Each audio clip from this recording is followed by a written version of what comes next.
Ayer yo me burlaba porque en el cronista comercial aparecía en su tapa un título que era algo así como La insoportable soledad del CEO para la planificación del presupuesto 2024. Era una columna de opinión, un Zoom editorial, firmado por Ariel Cohen, que es el editor de finanzas del diario, ¿no? Vuelvo a decirlo, La insoportable soledad del CEO para la planificación el presupuesto 2024.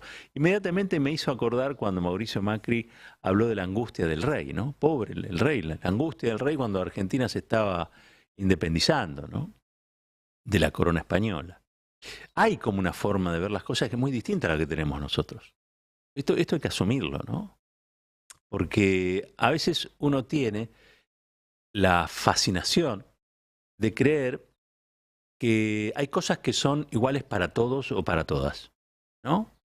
Y no todos vemos lo mismo en determinadas circunstancias, no todos pensamos del mismo modo y no todos en la sociedad ocupamos los mismos lugares. Eso hace que nuestros intereses a veces no sean iguales ni idénticos y es más, hasta sean contradictorios. Ahora, encontrar un título en un diario de circulación nacional donde alguien se preocupa por la soledad de aquel que tiene que conducir una empresa frente a un escenario que es el del 2024, encontrar allí en ese cuadro alguna emoción, alguna sensibilidad, es raro porque se supone que detectar esas cosas generalmente se hacen sobre otras geografías, sobre otras condiciones, sobre otras personas. Pero el que se preocupa por un SEO, se está preocupando por alguien que en general tiene la misión de conducir una empresa. Pero no guardan esa misma compasión o sensibilidad para los que tienen que conducir un país, por ejemplo. O para aquellos que tienen que vivir con los sueldos miserables que ese CEO hace pagar para que la rentabilidad de la empresa sea muy grande. ¿Se entiende? Digo, sin demonizar o sin satanizar, en una sociedad hay gente de todo tipo, no todos ocupamos los mismos lugares y no todos tenemos los mismos intereses. Puede haber intereses mayoritarios y otros minoritarios. Algunas veces se pueden complementar, porque, entre otras cosas, el peronismo ha logrado, por ejemplo, conciliar los intereses del capital con los intereses del trabajo.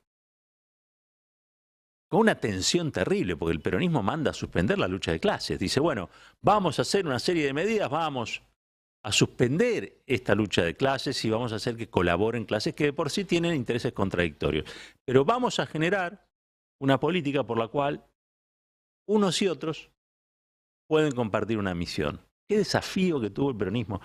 Yo creo que es una de las cosas más eh, importantes para destacar del peronismo y es que fue capaz de construir una posibilidad que no fuera la posibilidad en la que se imponga el capital sobre todas las cosas, ¿no? Algunos dirán, bueno, pero es limitado. Algunos dirán, bueno, pero no es revolucionario. Otros dirán, sí, es revolucionario, pero no quiere solamente hacer una revolución socialista, sino que quiere hacer... cada uno, insisto, puede tomar del peronismo lo que más le gusta del peronismo y llevarlo a la convicción propia. El peronismo consigue algo que es muy difícil de lograr, que es conciliar posiciones en una sociedad donde hay gente que tiene intereses contradictorios, controversiales y a veces hasta opuestos. ¿Sí? Yo les quiero hacer ver ahora, ya que estamos preocupados por la soledad del CEO, por la angustia del CEO neoliberal, quiero que vean a un CEO. Es australiano.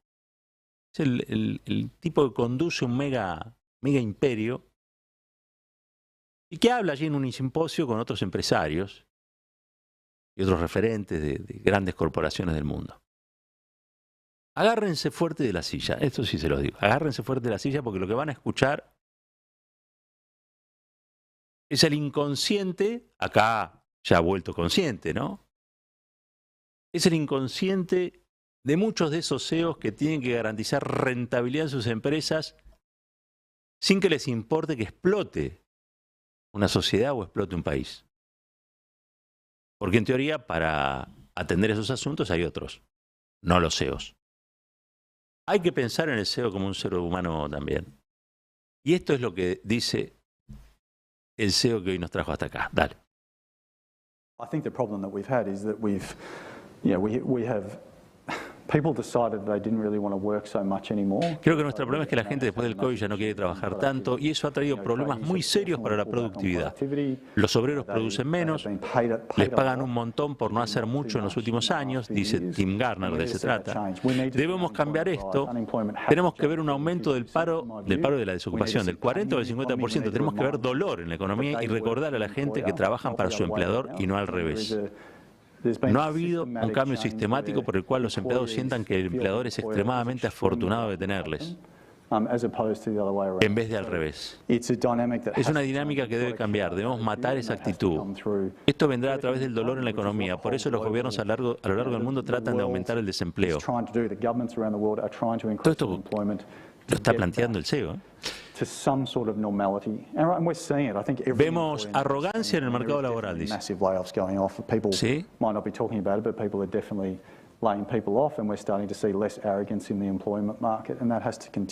Y eso no debe continuar porque afectará al mercado laboral, dice, ¿no? Tim Garner se llama. Tim Garner está pasando a la ofensiva total. A la ofensiva total. Porque estas cosas las piensan la mayoría de los CEOs, pero no las dicen. Y no las dicen porque son impolíticas, ¿no? ¿Quién públicamente diría que la mitad de la sociedad tiene que perder el trabajo con dolor para que a partir del dolor acepte mayor grado de explotación? Bueno, no sería el mejor discurso posible. Bueno, acá lo tenemos a Tim Garner. Lo dice. Y dice lo que muchos otros piensan y quizás no dicen tanto. Es una forma, ¿no? Es una forma de ver el mundo. Es la forma de ver el mundo en el que el CEO tiene que garantizar la hiperrentabilidad de sus accionistas. Lo ponen ahí para que gane dinero. Y para ganar dinero, miren qué interesante, lo que él plantea es nada más y nada menos que aumentar la productividad. ¿Qué quiere decir aumentar la productividad? Bueno, que a cambio de menos dinero mucha gente trabaje más. Porque la brecha que hay entre lo que realmente vos producís como riqueza y la que te pagan, ya lo diría el viejo Marx, se llama plusvalía.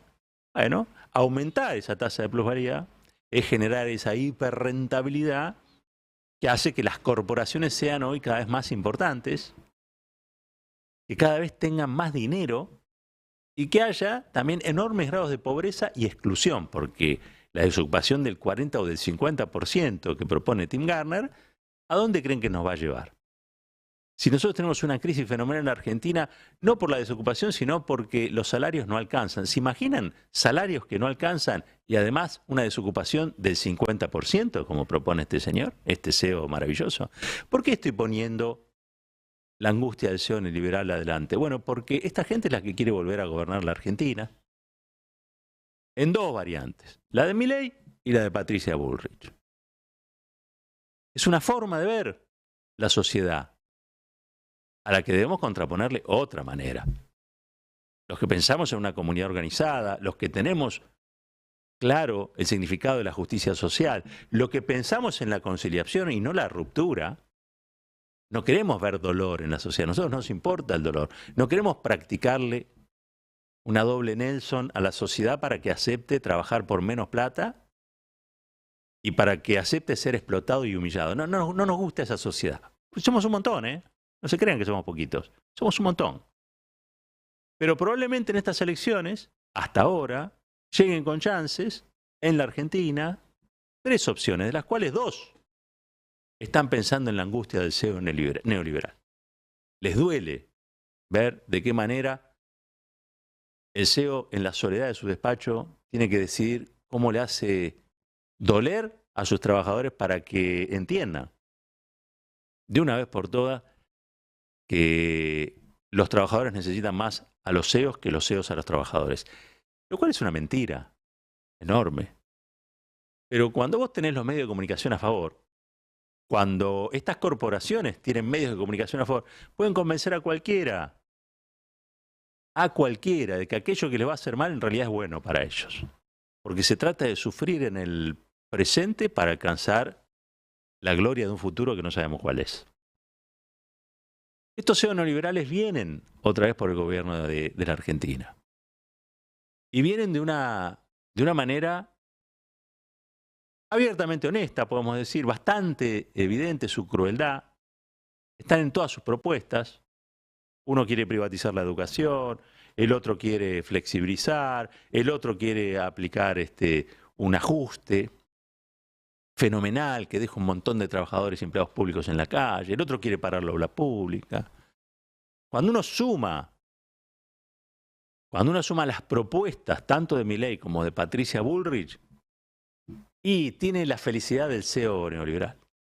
Todas esas cosas a los empresarios les gustan. Capaz que no les gusta que Milei grite tanto. Pero en el fondo están convencidos de que la Argentina va a ser mejor el día que los argentinos y las argentinas acepten que tienen un destino miserable por delante y que se dejen hiperexplotar todavía más. Vos que hoy tenés 2 o 3 trabajos. Vos que hacés con el taxi, antes hacías 12 horas y ahora haces 14, haces 18.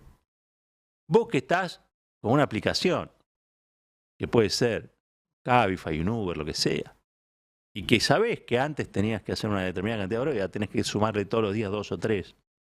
Vos que estás pagando las cosas que pagás cuando vas al supermercado. Vos que sos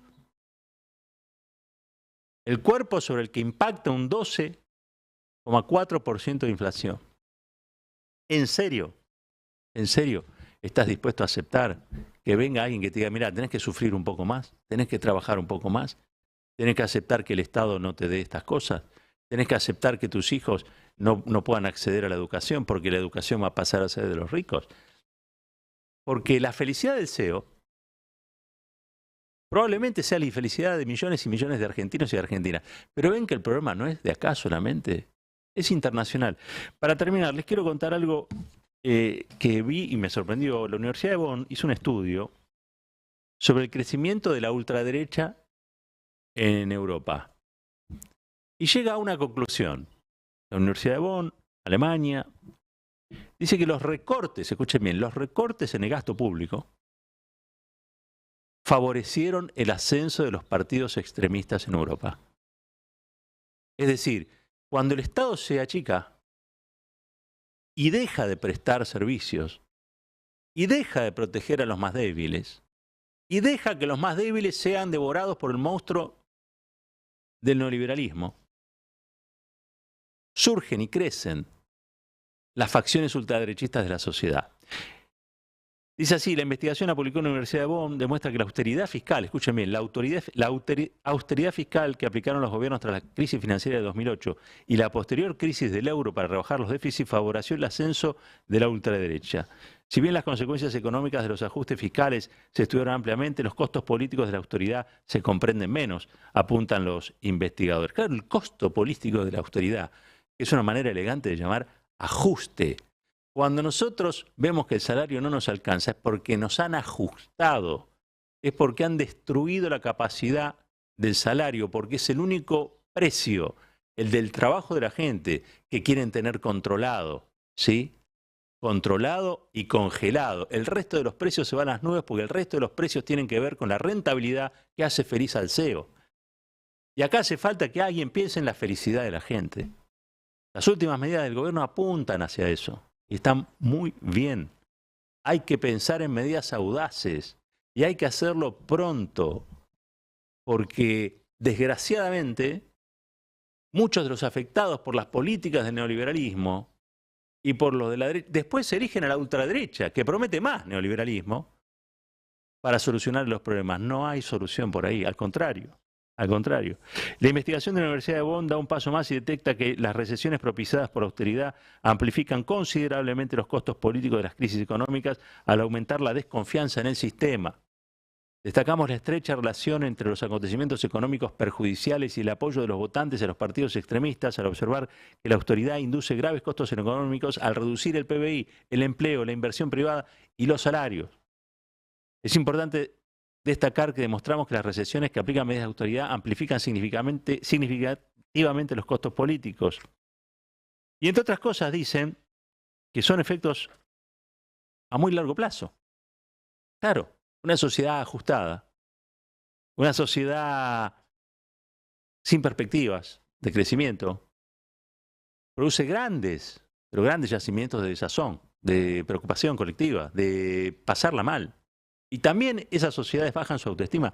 Por eso, después no van a votar, o votan en blanco, o votan opciones que son descabelladas, aunque vengan con mucho cabello y despeinadas. Me parecía que este trabajo de la Universidad de Bonn creo que también nos sirve para entender y para reflexionar dónde estamos parados. ¿Cuál es el contexto en el que se están dando estas elecciones en Argentina, donde hay una proscripción judicial a la principal jefa del movimiento nacional y popular, como es Cristina Kirchner? Y por el otro lado, donde los CEOs apuestan a volver con todo. Gente que muy probablemente sepa mucho de planes de negocio, de cómo multiplicar la renta de sus patrones. Pero que puestos a hacer política y aplicar los mismos métodos destruyen países, destruyen familias, mandan un montón de pibes a la pobreza y a la exclusión. Cosas que venimos viendo desde las décadas del 90 hasta el presente. Yo siempre digo que esta gente que sabe de hacer negocios, haga negocios. Y que haga muy buenos negocios.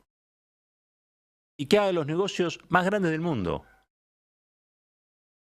Pero que no se ocupen de la política de los países.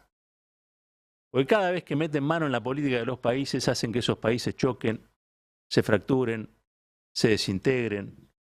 Y la gente sufre. Sufre como propone este CEO que escuchábamos, ¿no? No es una consecuencia. Buscan que la gente sufra para que se acostumbre al dolor, para que soporte aquellas cosas que habitualmente no tienen que soportar. Porque una sociedad que no está dispuesta a soportar esas humillaciones es una sociedad que construye un país mejor, un país más justo, un país donde sus hijos y las generaciones que vienen puedan vivir mejor. Pero cuando se acostumbra una sociedad a padecer y a soportar estos dolores que el CEO quiere imponer, entonces lo que no hay es futuro. Y cuando no hay futuro, veíamos el informe de la Universidad de Bonn, los que ocupan ese lugar que debería ocupar el futuro, son tipos que vienen del pasado, y ese pasado encarna en personajes de la ultraderecha que lo que sirven es para canalizar un enojo, pero también, y mucho cuidado con esto,